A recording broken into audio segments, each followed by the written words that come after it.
In tonight's Rynor Report, there's a renewed push in the Capitol to send California families a child tax credit.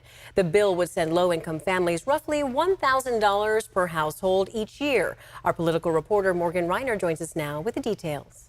Laura, right now in California, the state provides families with a child tax credit if they have kids under the age of 6. But as Assembly member Miguel Santiago said, poverty doesn't end once your child reaches the age of 6. During the pandemic, the federal government offered tax relief to low-income Americans with kids. It meant money right in their pockets. That ended in 2021. That was the largest anti-poverty program.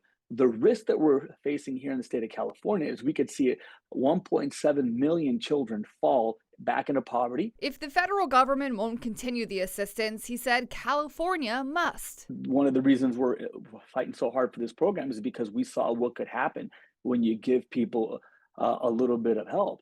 These are people who are working full-time jobs, often can't make ends meet, and the ability to just make that rent, the ability to just put food on the table becomes a game changer. The bill would give families, regardless of immigration status, that make less than $30,000 a year, $1,083 if they have kids under the age of 18, if they have children aged 19 to 23 who are students, or if any child of any age has permanent and total disabilities. Because we know that if you have to care for somebody, that care is going to be for life, and we want to make sure that people aren't falling into poverty and landing homeless. The program comes at a cost and at a time when the state is facing a $22 billion deficit. We're looking at about close to $700 million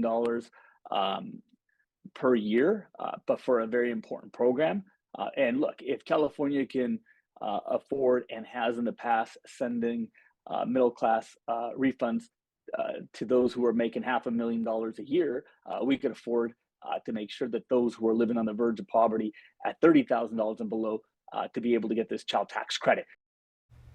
Assembly member Santiago introduced a similar bill last session that would extend the child tax credit one time. That bill, it died. Now, I reached out to several organizations today, the California Tax Association, the Howard Jarvis Tax Foundation. I haven't heard back from them. The California Republican Caucus told me they need to further analyze the bill before they can give any statement, Laura. Yeah, so Morgan, what is next for this bill?